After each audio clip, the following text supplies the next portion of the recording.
От имени руководства прокуратуры города хотелось бы поздравить с профессиональным праздником, Днем работника прокуратуры Российской Федерации, коллектив нашей городской прокуратуры и передать самые теплые и сердечные пожелания успехов в работе, неиссякаемого оптимизма, крепкого здоровья, большого личного счастья, а также удачи с целью укрепления законности на территории города Ухты.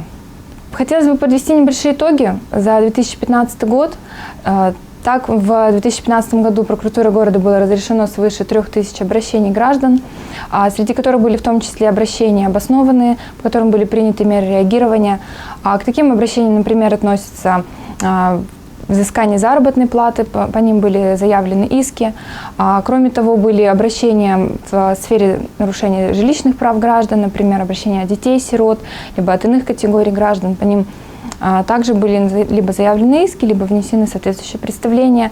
Были обращения в сфере безопасности дорожного движения, в сфере жилищно-коммунального хозяйства.